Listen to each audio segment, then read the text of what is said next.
The other day, my girlfriend, who's really into antiques, and I decided to go for a drive, stopping by some antique shops and thrift stores. I also enjoy retro stuff like old video games and vintage clothes, so I've been collecting old Famicom games and vintage clothing. Although we're after different things, we both enjoy stores that sell this kind of stuff, so we were having a great time hopping from store to store. After each of us managed to find a few good deals, we were in high spirits and driving along when a shabby-looking shop caught my eye. Whoa! You never know, sometimes places like this have hidden gems like a gold version of Q-Taro the Ghost. With my girlfriend looking at me with a slightly exasperated expression, we went into the store. It was a tiny, dingy place, no bigger than a convenience store. There were mostly used books, with only a few pieces of furniture or clothing on display. As for video games, there was just one lonely, dust-covered copy of Ultimate Harakiri Stadium sitting on the shelf, almost as if it was there as a joke. Just as I was about to suggest leaving, my girlfriend let out a gasp of surprise. When I rushed over, I found her standing in front of a basket case stuffed with plush toys and ornaments. Did you find something interesting? This is amazing. With that, she reached into the very bottom of the basket, moving aside the stuffed animals and ornaments, and pulled out a dodecahedron-shaped object. Looking back now, I wonder how she even noticed something at the bottom of the basket that shouldn't have been visible from the outside. Perhaps the strange events had already begun at that point. What is this? Some kind of rare find? I'm not sure. I've never seen anything like it. Maybe I'll buy it. To be fair, it had a subdued but calming color, and as an object, it wasn't half bad. If it's cheap, why not get it? I suggested. We took the dodecahedron up to the counter. An old man was sitting there, reading a book, looking rather tired. Excuse me, how much is this? I didn't miss it, the moment when the old man looked up from his book and saw the dodecahedron. His expression, one of pure shock, flashed across his face, but he quickly composed himself, returning to his usual look. Oh, this? How much was it again? Hold on just a second. He disappeared into the back room, likely part of his home, and I could hear him arguing with an older woman, presumably his wife. After a bit, the old man came back with a yellow piece of paper. This is, well, it's basically a toy. It's called RINFONE. This instruction sheet explains more. The old man spread out the yellowed, dirty paper. It seemed quite old. The paper had a picture of the dodecahedron, with the name RINFONE written on it. There were drawings showing how it could transform from a bear to a hawk and then into a fish.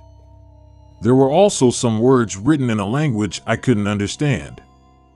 The old man explained that it was written in both Latin and English. See, this object can transform into different animals. First, wrap RINFONE in your hands, like you're molding a rice ball. Following the old man's instructions, my girlfriend wrapped RINFONE in both hands and began to gently rub it, as if shaping a rice ball. Suddenly, there was a click sound, and one of the faces of the dodecahedron began to rise. Wow, that's amazing! Now, try twisting that part that popped up, or pull it up a bit more, the old man said. Following his instructions, my girlfriend twisted the raised part, and then another section of the dodecahedron caved in. Wow! It's like a puzzle. You should give it a try too, you being my nickname. It's hard to explain how this mechanism works, but do you know those old Transformers toys? They used to transform cassette tapes into robots, or guns and trucks into robots. Well, imagine that this RINFONE dodecahedron transforms into various animals, like a bear, a hawk, or a fish, depending on which part you twist or press. By now, my girlfriend was totally captivated by RINFONE. Even I thought it was an impressive toy. So, how much for this? She nervously asked. Well, it's quite old, but honestly, we had completely forgotten we even had it. How about 10,000 yen? I bet you could sell it online for hundreds of thousands to the right buyer. But my girlfriend, being a skilled negotiator, managed to haggle the price down to 6,500 yen. We left the store with huge grins on our faces. Since the next day was Monday, after having dinner at a restaurant together, we each went home. Monday. After finishing work and arriving home, I got a phone call from my girlfriend. That RINFONE is incredible. It really feels like a puzzle, and it's starting to take the shape of animals. I couldn't stop thinking about it at work, couldn't focus on anything. It's way more fun than any video game. She was practically bursting with excitement as she spoke. After hanging up, I received a picture message from her. In the photo, she was holding RINFONE, and you could see a bear's head and 2 legs sticking out of it. I was genuinely impressed by how well crafted it seemed. I replied, sharing my thoughts, and then went to bed. The next day, while driving home from work, I got another message from her. Seriously, this thing is amazing. I stayed up all night fiddling with RINFONE and finally finished making the bear. Come see it. I chuckled and decided to drive over to her place. So, did you actually go to work after staying up all night? I asked as soon as I arrived. Yeah, I did. But I ended up drinking way too much coffee and felt sick, she replied.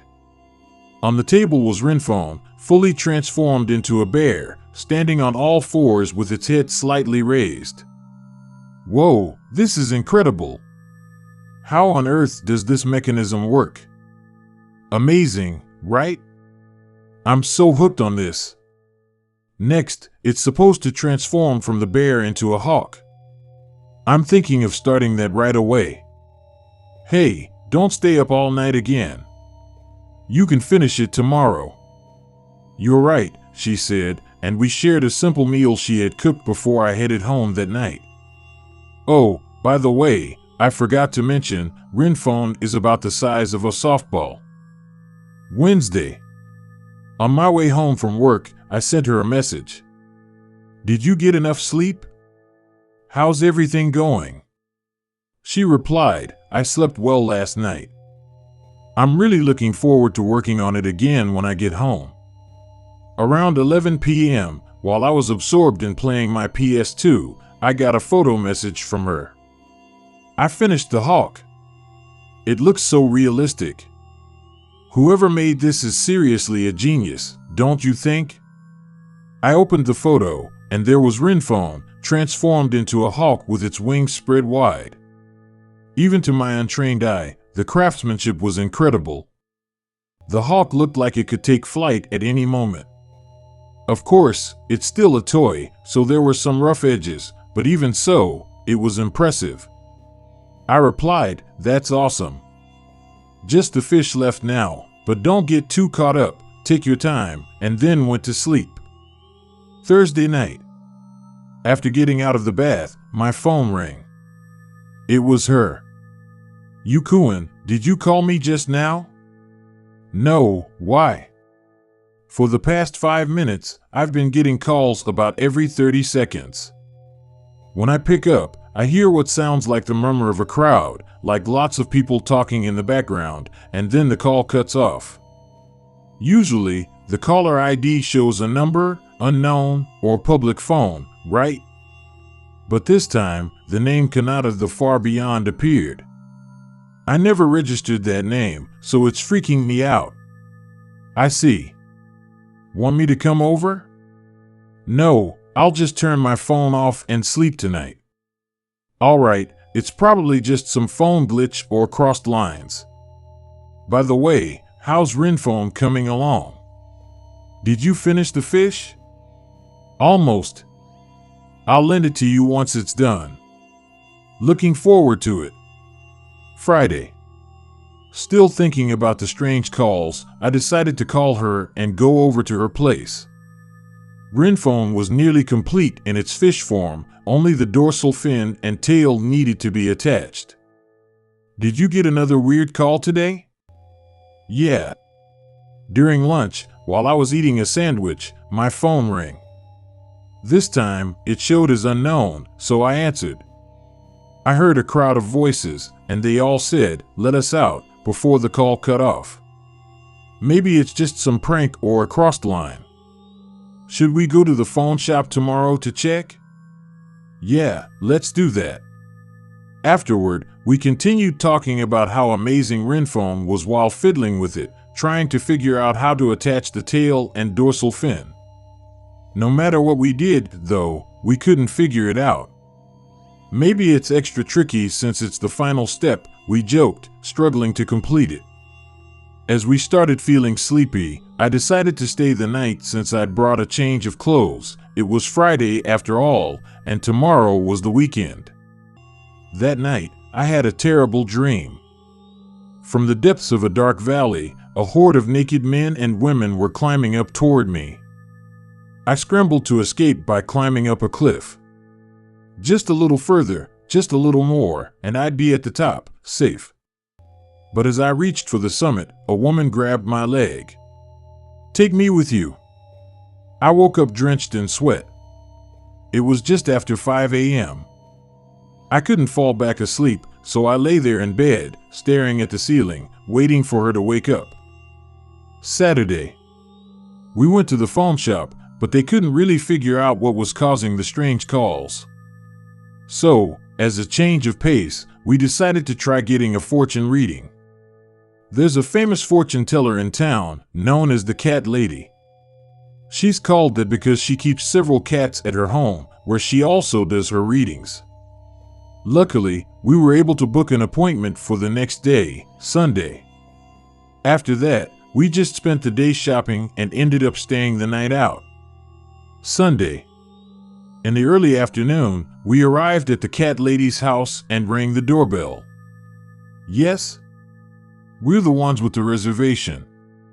The door is open, come in. As we opened the door, a cat was sitting in the hallway. The moment it saw us, it hissed and bolted deeper into the house. We walked down the hall and entered a Western-style room where the Cat Lady was sitting, literally surrounded by her cats. The moment we stepped into the room, all the cats screamed, "Mro," as if we were their worst enemies, and then scattered in every direction. The atmosphere turned cold immediately. As my girlfriend and I exchanged uneasy glances, the Cat Lady said, "I'm sorry, but you need to leave." I was a bit irritated and asked why.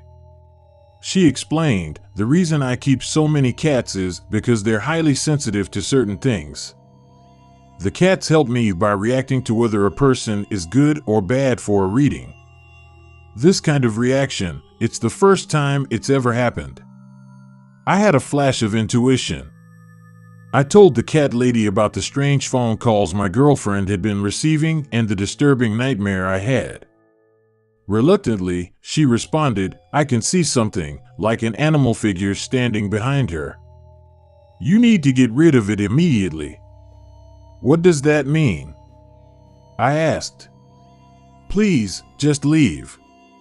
"I don't want to say anything more, nor do I want to see it," she said, turning away. My girlfriend had gone pale. Determined to get to the bottom of it, I pressed on, asking repeatedly, "What is it? Is it cursed? Like one of those haunted antiques?" After several attempts, the Cat Lady finally stood up and screamed. "It's a concentrated, miniature version of hell. It's a gateway to hell. Get rid of it. Go now. End the payment. I don't want it." The look on her face as she screamed those words was the most terrifying thing I've ever seen. That same day, when we got back to my girlfriend's place, we immediately wrapped RINFONE and the yellowed instruction sheet in newspaper, taped it up with duct tape, and threw it into the garbage. The trash was collected shortly after, and since then, nothing strange has happened. A few weeks later, when I visited my girlfriend again, she, being a fan of anagrams, said while holding a pen and paper, "You know how RINFONE is spelled RINFONE? This might be a coincidence or a stretch, but if you rearrange the letters, it can also spell inferno, meaning hell." Haha, no way, that's just a coincidence. I wonder what would have happened if we had completed the fish. Haha, yeah. I could only manage a dry laugh. Deep down, I found myself unconsciously praying that it had been safely disposed of at the waste facility and that no second RINFONE existed anywhere else.